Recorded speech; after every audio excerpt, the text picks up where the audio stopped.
Hello everyone, welcome back. आज फिर से हम सुनेंगे एक छोटी सी कहानी जिसका मोरल आप जिंदगी भर याद रखोगे।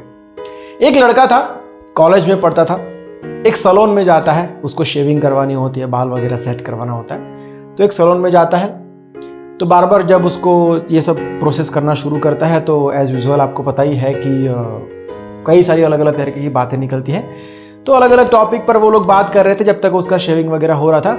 तो ऐसे बातों बातों में बात निकली कि भगवान, खुदा, जीसस, अल्लाह, जो भी शक्ति है वो इस दुनिया में है कि नहीं है, सच में ऐसा कुछ है कि नहीं है। तो जो लड़का था कॉलेज वाला, तो उसने कहा कि मैं तो बहुत ही स्ट्रांगली बिलीव करता हूँ भाई, ये ऐसी शक्ति है तभी तो ये दुनिया चल रही है, और मेरी लाइफ में भी पर्सनली मुझे ऐसे बहुत सारे एक्सपीरियंसेस हुए हैं। इसलिए मैं बहुत स्ट्रांगली मानता हूँ कि भगवान जो है वो इस दुनिया में है, उन्हीं की वजह से सब कुछ चलता है।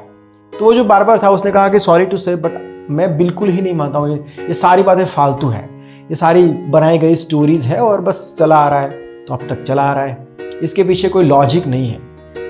लड़के ने पूछा कि ऐसा क्यों लग रहा है, मतलब आपके साथ कुछ हुआ है, कोई तो रीजन होगा, आपको ऐसा क्यों लग रहा है कि भगवान नहीं है। तो बार बार ने जवाब दिया कि तो रोड पर नजर डाल, कितने सारे लोग दुखी है आज, कितने सारे लोगों के मन अशांत है, कितने सारे लोग दर्द में झुलस रहे हैं, कितने सारे लोगों के कितने सारे प्रॉब्लम्स हैं, लोग कहीं पर खुश नहीं हैं आज। अगर भगवान होते, ऐसी कोई भी शक्ति होती तो ये सब होता। और अगर भगवान है और फिर भी ये सब कुछ हो रहा है तो ऐसे भगवान का मतलब ही क्या, मैं तो उनको भगवान मानू ही नहीं। तो ये सारी कहानियां हैं, ऐसे कोई भगवान नहीं होते हैं। अगर होते तो ये सारी चीजें नहीं होती, सब लोग खुश होते, सबके मन शांत होते, सब लोग बहुत ही हंसी खुशी से रहते। तो वो लड़का ये सब कुछ सुन रहा था, लेकिन उसने किसी भी बात को क्रॉस नहीं किया। वो बोलकर इस आर्ग्यूमेंट को आगे नहीं बढ़ाना चाहता था। वो भाई साहब बोले जा रहे थे ऐसा वैसा ऐसा वैसा बहुत कुछ। तो लड़के ने कुछ नहीं कहा, लेकिन जैसे उसका शेविंग पूरा हुआ, हेयर कटिंग सब कुछ कंप्लीट हो गया, तो पेमेंट करके वो सैलून के बाहर निकला। तो उसने देखा कि एक भाई साहब जिसकी दाढ़ी बहुत ज़्यादा बड़ी हुई थी, बाल बिखरे हुए थे, बहुत बड़े हो गए थे, उनके ऊपर नजर पड़ी उस लड़के की। तो भाग कर वापिस सैलून में आया।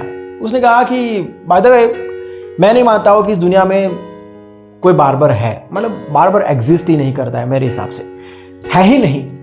तो बार्बर ने कहा कि क्या मजाक कर रहे हैं, मैं तेरे सामने खड़ा हूँ, मैं ही बार्बर हूँ, सबसे पहली बात तो यही है, और तो लाखों करोड़ों होंगे, लेकिन तेरे सामने अभी तो तेरा शेविंग किया मैंने, मतलब कैसे कुछ भी क्या बोल रहा है, बार्बर नहीं मतलब। उसने कहा कि नहीं वो देखो ना यार, मतलब वो भाई साहब है, उसकी इतनी दाढ़ी बढ़ गई है, इतने लंबे बाल हो गए हैं, मतलब अगर बार्बर एग्जिस्ट करता इस दुनिया में तो कोई ऐसे थोड़ी ना घूमता। इस दुनिया में सभी पुरुष अच्छे से शेविंग करके घूम रहे होते, अच्छे से बाल सेट करके घूम रहे होते।